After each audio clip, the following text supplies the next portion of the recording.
नमस्कार दोस्तों, आप सबों का स्वागत है। बिहार बोर्ड इंटर परीक्षा आर्ट्स इतिहास के अति महत्वपूर्ण ऑब्जेक्टिव प्रश्न आप इस वीडियो को अंत तक जरूर देखें, क्योंकि इतिहास में ऑब्जेक्टिव बिल्कुल इसी तरह से पूछे जाएंगे और पूछे जाते हैं। तो आइए, पहला प्रश्न है आपका कि सिंधु सभ्यता का कौन सा स्थल मृतकों का टीला कहलाता है। कहलाता होगा यहाँ पे दोस्तों। तो सिंधु सभ्यता का कौन सा स्थल मृतकों का टीला कहलाता है। तो इस प्रश्न का उत्तर हो जाएगा आपका ऑप्शन नंबर सी, बिल्कुल सही है, मोहनजोदड़ो। मोहनजोदड़ो को मृतकों का टीला कहा जाता है। अगला प्रश्न देखिए, भारतीय पुरातत्विक का पिता कहलाता है। भारतीय पुरातत्विक का पिता कहलाता है तो कनिंघम, ऑप्शन नंबर ए बिल्कुल सही है, कनिंघम कहलाता है।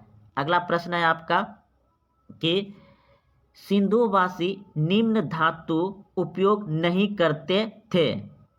तांबा, लोहा, सोना, कसा।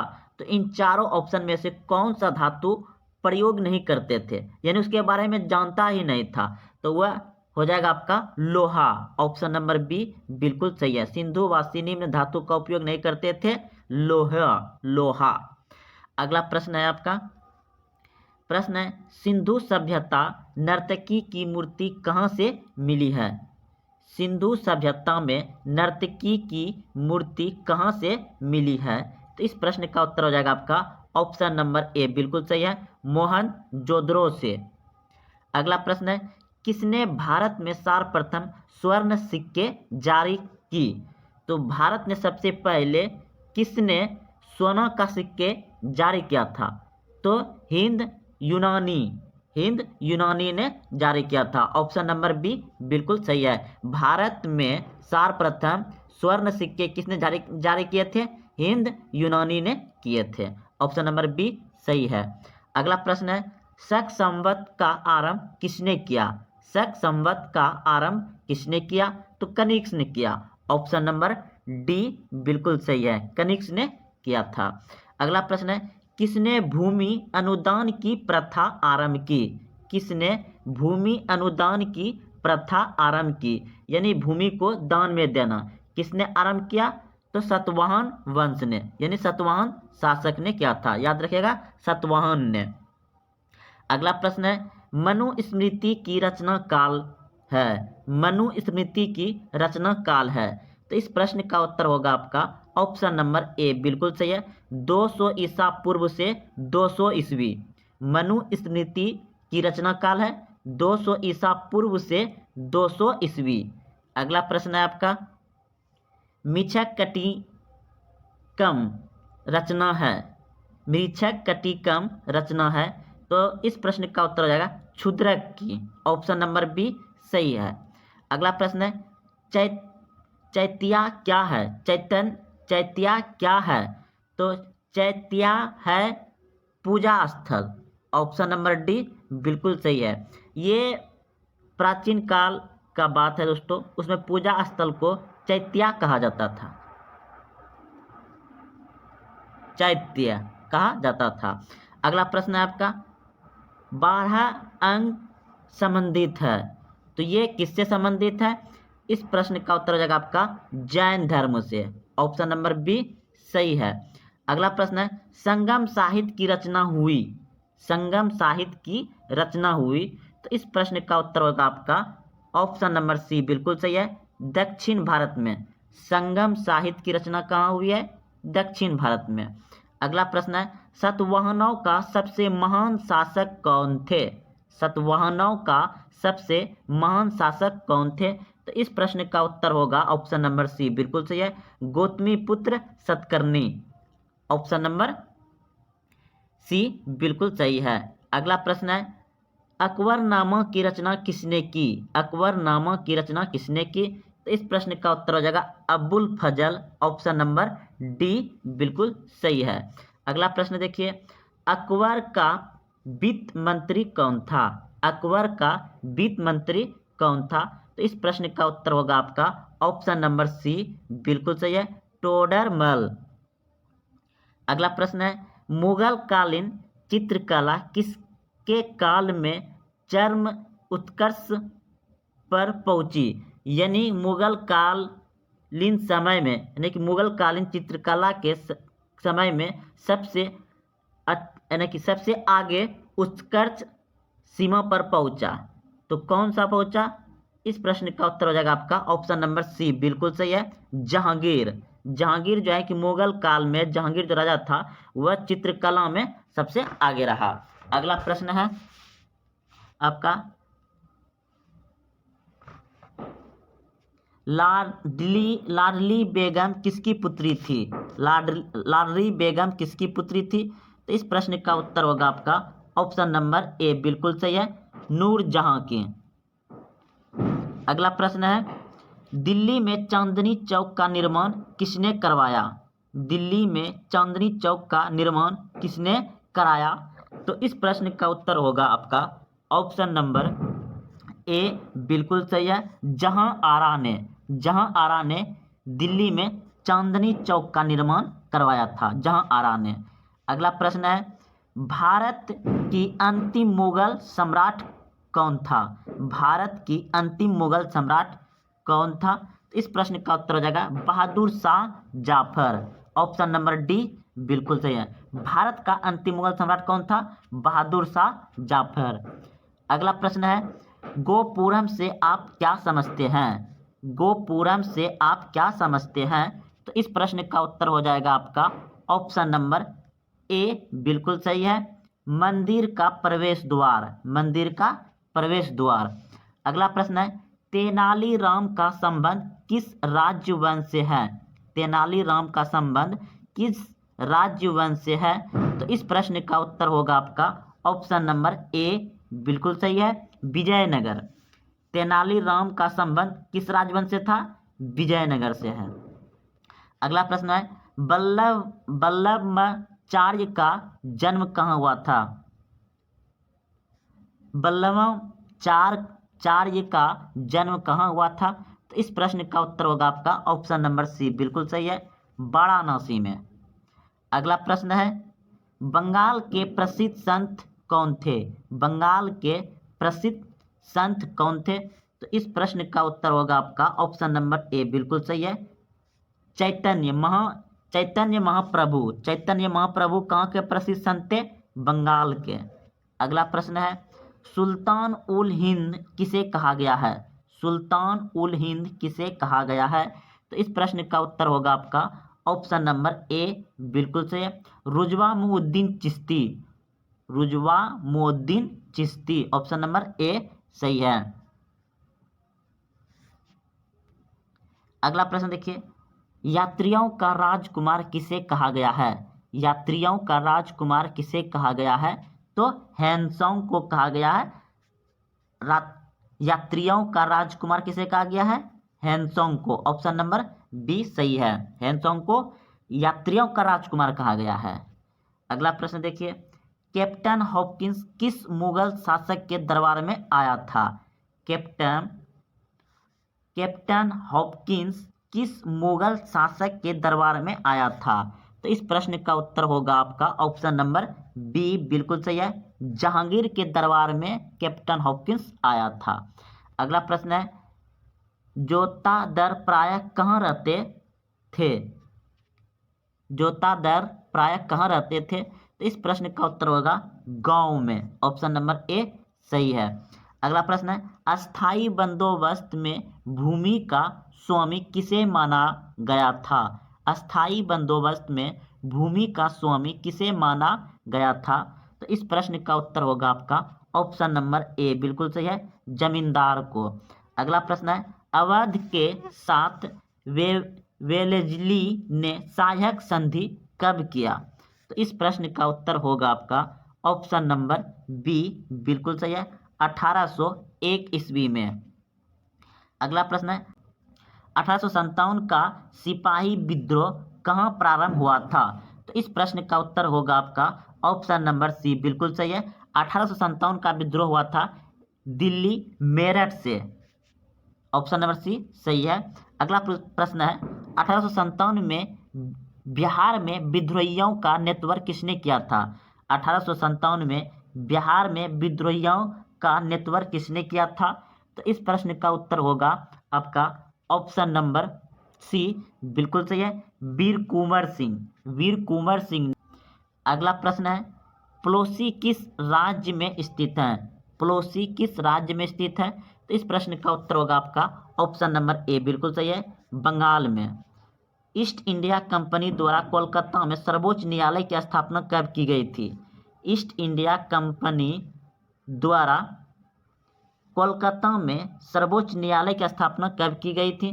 तो इस प्रश्न का उत्तर होगा 1773 ईस्वी में। 1773 ईस्वी में ईस्ट इंडिया द्वारा कोलकाता में सर्वोच्च न्यायालय की स्थापना की गई थी। अगला प्रश्न है, भारत की राजधानी कोलकाता की जगह दिल्ली को कब लाया गया?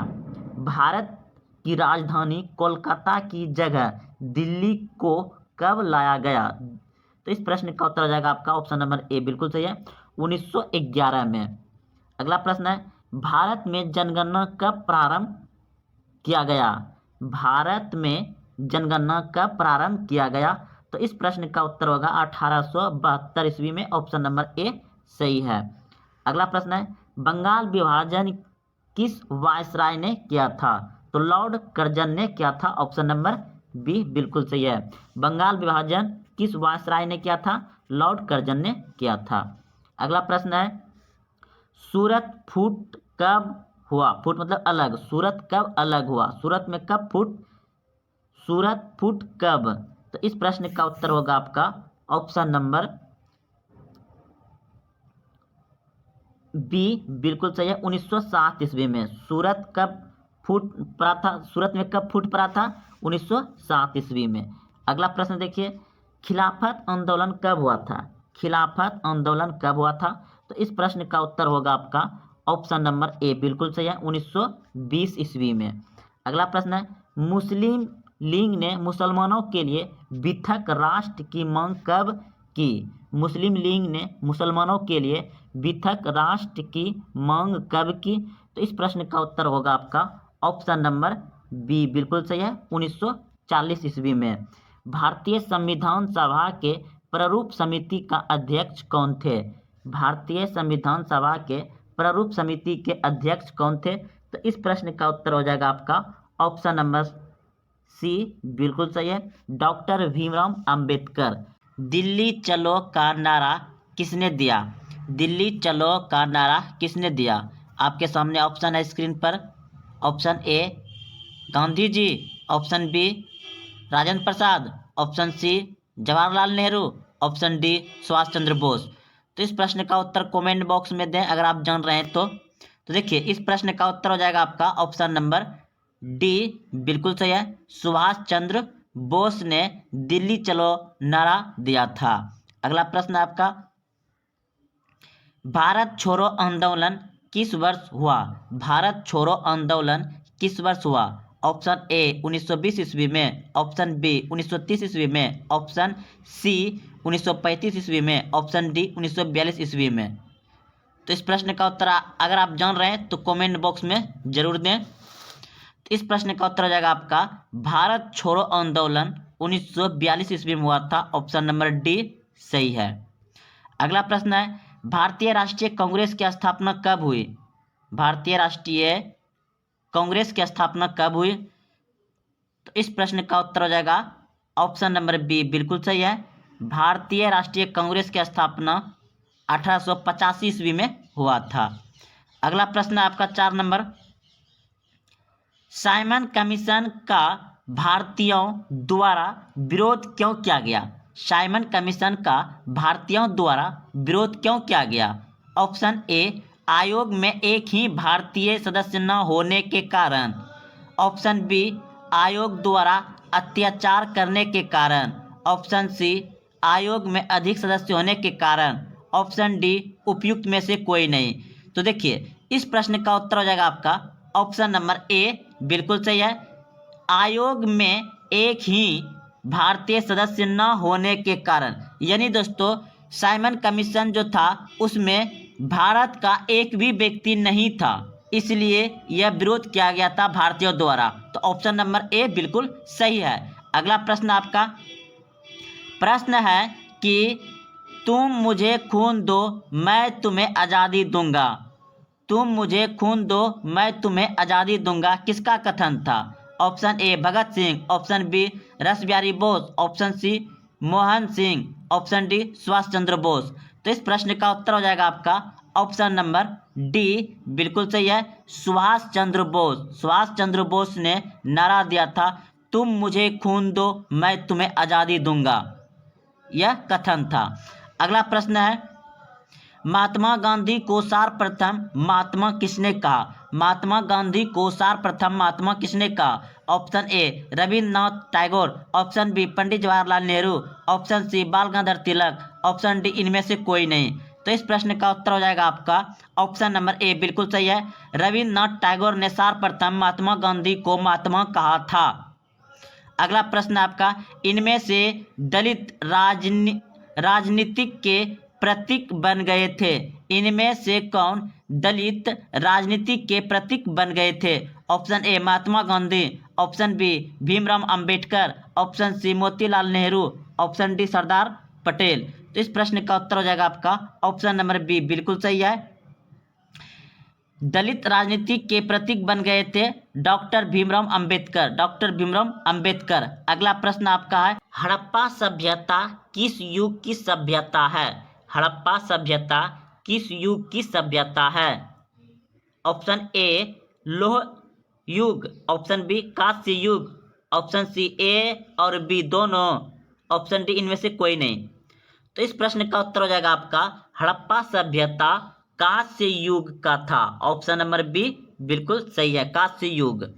अगला प्रश्न है, हड़प्पा किस नदी के किनारे स्थित है? हड़प्पा किस नदी के किनारे स्थित है? ऑप्शन ए सिंध नदी, option B Beas, option C Sutlej, option D Ravi नदी, ऑप्शन डी बिल्कुल सही है, रावी नदी। हड़प्पा किस नदी के किनारे स्थित है? रावी नदी के किनारे स्थित है। अगला प्रश्न है, लोथल कहाँ स्थित है? लोथल कहाँ स्थित है? Option A Gujarat, option B Paschim Bangal, option C Rajasthan, option D Punjab. तो इस प्रश्न का उत्तर हो जाएगा आपका ऑप्शन ए, बिल्कुल सही है, गुजरात में। लोथल कहाँ स्थित है? गुजरात में। अगला प्रश्न है आपका, मोहनजोदड़ो का उत्खनन क्या था? मोहनजोदड़ो का उत्खनन क्या था? तो इस प्रश्न का उत्तर हो जाएगा आपका option number R D Banerjee, option number C बिल्कुल सही है। अगला प्रश्न है, इंडिका के लेखक कौन है? इंडिका के लेखक कौन है? तो आप सभी जानते हैं मेगास्थनीज है, ऑप्शन नंबर बी सही है, इंडिका के लेखक कौन है? मेगास्थनीज। अगला प्रश्न है, गुप्त वंश के किस शासक को भारत का नेपोलियन कहा जाता है? तो इस प्रश्न का उत्तर हो जाएगा आपका समुद्रगुप्त। समुद्रगुप्त को, गुप्त वंश के किस शासक को भारत का नेपोलियन कहा जाता है? समुद्रगुप्त को, ऑप्शन नंबर बी सही है। प्राचीन भारत में धामों की शुरुआत किस शासक ने की थी? प्राचीन भारत में धामों की शुरुआत किस शासक ने की थी? तो इस प्रश्न का उत्तर हो जाएगा अशोक ने, ऑप्शन नंबर सी सही है। मनुस्मृति में कितने प्रकार विवाह का उल्लेख किया गया है? मनुस्मृति में कितने प्रकार का विवाह का उल्लेख किया गया है?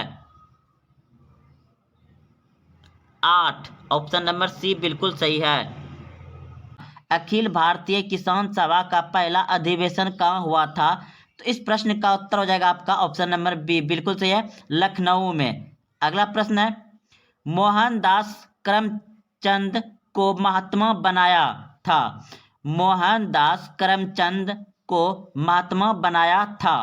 तो इस प्रश्न का उत्तर हो जाएगा आपका ऑप्शन नंबर सी बिल्कुल सही है, दक्षिण अफ्रीका ने, दक्षिण अफ्रीका ने। अगला प्रश्न है, गांधी जी किसे अपना राजनीतिक गुरु मानते थे? गांधी जी किसे अपना राजनीतिक गुरु मानते थे? तो इस प्रश्न का उत्तर होगा आपका ऑप्शन नंबर सी बिल्कुल सही है, Gopal Krishna Gokhale, option number C बिल्कुल सही है।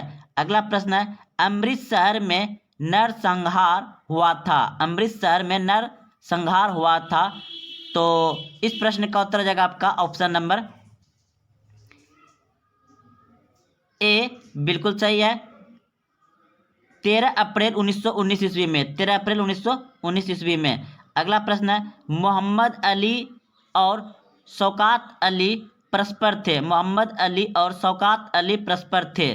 भाई भाई, पिता पुत्र, मित्र या चचा भतीजा। तो इस प्रश्न का उत्तर हो जाएगा आपका ऑप्शन नंबर ए, बिल्कुल सही है, भाई भाई थे। अगला प्रश्न है, दूसरा गोलमेज सम्मेलन लंदन में आयोजित हुआ था। दूसरा गोलमेज सम्मेलन लंदन में आयोजित हुआ था। कब हुआ था? 1934 में, 1931 में, 1935 में या 1921 में? तो इस प्रश्न का उत्तर हो जाएगा आपका ऑप्शन नंबर बी, बिल्कुल सही है। 1931 ईस्वी में दूसरा गोलमेज सम्मेलन हुआ था लंदन में। अगला प्रश्न आपका, 1937 ईस्वी में कितने प्रांत में विधायी सभाओं का चुनाव हुआ? तो 11 प्रांत में, ऑप्शन नंबर ए सही है। अगला प्रश्न है, भारत छोड़ो आंदोलन हुआ था। भारत छोड़ो आंदोलन हुआ था। तो इस प्रश्न का उत्तर हो जाएगा आपका 8 अगस्त 1942 ईस्वी को। 8 अगस्त 1942 ईस्वी को। अगला प्रश्न है, जलियांवाला बाग हत्याकांड किस वर्ष हुआ था? जलियांवाला बाग हत्याकांड हुआ था 1919 ईस्वी में। आप सभी जानते हैं, 13 अप्रैल 1919 ईस्वी में। अगला प्रश्न है, डांडी किस राज्य में स्थित है? डांडी किस राज्य में स्थित है? तो डांडी गुजरात में स्थित है। ऑप्शन नंबर सी बिल्कुल सही है। अगला प्रश्न है, 1942 ईस्वी में कौन आंदोलन हुआ था? 1942 ईस्वी में कौन सा आंदोलन हुआ था? तो भारत छोड़ो आंदोलन हुआ था। ऑप्शन नंबर डी सही है। 1942 ईस्वी में कौन सा आंदोलन हुआ था? भारत छोड़ो आंदोलन। अगला प्रश्न है, दिल्ली चलो का नारा किसने दिया था? तो अभी तुरंत पढ़े हैं शुरू में ही, सुभाष चंद्र बोस ने। दिल्ली चलो नारा किसने दिया था? सुभाष चंद्र बोस ने। प्रश्न है, इंडियन नेशनल आर्मी का गठन किसने किया? इंडियन नेशनल आर्मी का गठन किसने किया? तो इस प्रश्न का उत्तर हो जाएगा आपका ऑप्शन नंबर सी, बिल्कुल सही है, सुभाष चंद्र बोस ने। अगला प्रश्न है, गांधी जी ने असहयोग आंदोलन किस वर्ष आरंभ किया? गांधी जी ने असहयोग आंदोलन किस वर्ष आरंभ किया? तो इस प्रश्न का उत्तर हो जाएगा आपका ऑप्शन नंबर ए, बिल्कुल सही है, 1920 ईस्वी में। प्रश्न है, जवाहरलाल नेहरू भारत के प्रथम प्रधानमंत्री बने। जवाहरलाल नेहरू भारत के प्रथम प्रधानमंत्री बने। तो ऑप्शन नंबर बी बिल्कुल सही है, 1947 ईस्वी में। अगला प्रश्न है, काला कानून किसे कहा गया? काला कानून किसे कहा गया? तो इस प्रश्न का उत्तर हो जाएगा आपका ऑप्शन नंबर ए, बिल्कुल सही है, रॉलेट एक्ट को काला कानून कहा गया।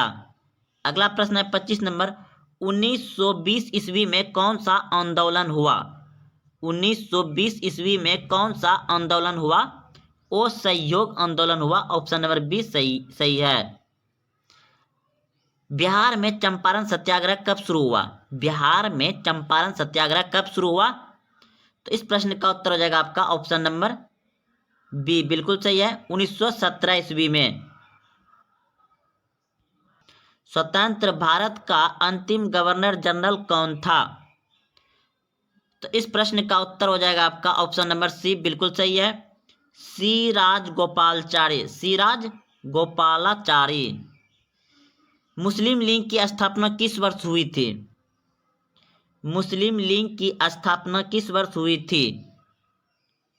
तो इस प्रश्न का उत्तर हो जाएगा आपका ऑप्शन नंबर बी, बिल्कुल सही है, 1906 ईस्वी में हुआ था। प्रश्न है, 1920 ईस्वी में कौन सा आंदोलन हुआ? 1920 ईस्वी में कौन सा आंदोलन हुआ? तो असहयोग आंदोलन हुआ था। अभी तुरंत जस्ट पढ़े हैं। अगला प्रश्न है आपका, पूना समझौता किस वर्ष हुआ? पूना समझौता किस वर्ष हुआ? पूना समझौता किस वर्ष हुआ? तो ऑप्शन नंबर ए बिल्कुल सही है, 1932 ईस्वी में पूना समझौता हुआ।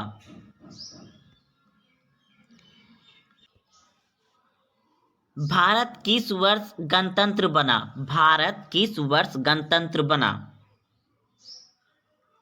1950 ईस्वी में। ऑप्शन नंबर बी बिल्कुल सही है, भारत 1950 26 जनवरी 1950 को गणतंत्र बना। अगला प्रश्न है, कैबिनेट मिशन केंद्र में अंतिम सरकार के गठन का प्रस्ताव पेश कब किया था? कैबिनेट मिशन केंद्र में अंतिम सरकार के गठन का प्रस्ताव पेश कब किया था? तो इस प्रश्न का उत्तर हो जाएगा आपका ऑप्शन नंबर सी, बिल्कुल सही है। 16 जून 1946 को, 16 जून 1946 को। प्रश्न है, संविधान सभा के अध्यक्ष थे, संविधान सभा के अध्यक्ष थे तो डॉक्टर राजेंद्र प्रसाद। संविधान सभा के अध्यक्ष कौन थे? डॉक्टर राजेंद्र प्रसाद।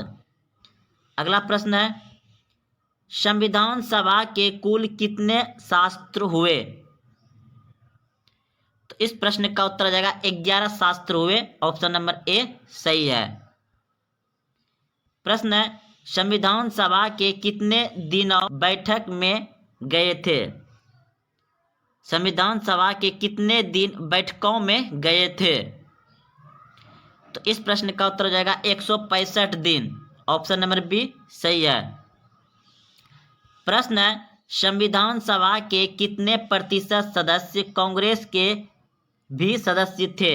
संविधान सभा के कितने प्रतिशत सदस्य कांग्रेस के भी सदस्य थे? तो इस प्रश्न का उत्तर हो जाएगा 82%, ऑप्शन नंबर ए सही है। प्रश्न है, संविधान प्रारूप कमेटी के चेयरमैन थे, संविधान प्रारूप कमेटी के चेयरमैन थे तो इस प्रश्न का उत्तर हो जाएगा आपका ऑप्शन नंबर सी, बिल्कुल सही है, B R Ambedkar, B R Ambedkar. संविधान सभा के सामने उद्देश्य प्रस्ताव कब पेश किया गया था? संविधान सभा के सामने उद्देश्य प्रस्ताव कब पेश किया गया था? तो इस प्रश्न का उत्तर हो जाएगा आपका 13 दिसंबर 1946 ईस्वी को, 13 दिसंबर 1946 ईस्वी को। प्रश्न है, सोमनाथ लहरी का जिस राजनीतिक दल से संबंध था वह था? तो communist party, option number A सही है, कम्युनिस्ट पार्टी। स्वतंत्रता प्राप्ति से पूर्व भारत में अंतिम आम चुनाव हुए थे, स्वतंत्रता प्राप्ति से पूर्व भारत में अंतिम आम चुनाव हुए थे दिसंबर जनवरी 1945, दिसंबर जनवरी 1945, ऑप्शन नंबर ए सही है। प्रश्न है, मुस्लिम लीग ने कैबिनेट मिशन की संवैधानिक योजना पर स्वीकृति दी थी। मुस्लिम लीग ने कैबिनेट मिशन की संवैधानिक योजना पर स्वीकृति दी थी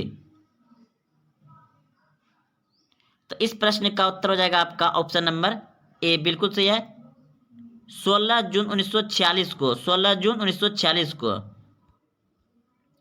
12 नंबर प्रश्न है, भारत के संविधान को किस काल से किस काल के बीच सूत्रबद्ध किया गया था?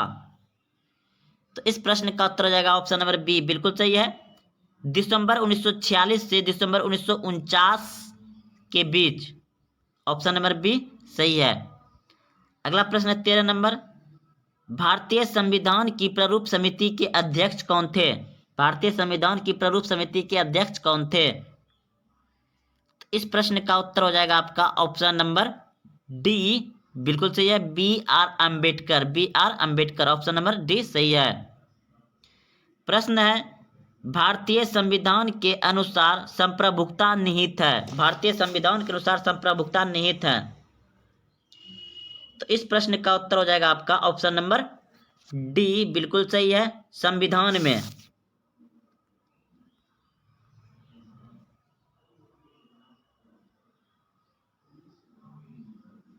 स्वतंत्र भारत के पहले गवर्नर जनरल थे, स्वतंत्र भारत के पहले गवर्नर जनरल थे, कौन थे? तो इस प्रश्न का उत्तर हो जाएगा आपका Lord Mountbatten, option number B सही है। भारतीय संविधान के निर्माण में कितने समय लगे? भारतीय संविधान के निर्माण में कितने समय लगे? भारत का संविधान बनाने के लिए 2 वर्ष 11 माह 18 दिन लगा, 2 वर्ष 11 माह 18 दिन लगा, ऑप्शन नंबर डी सही है।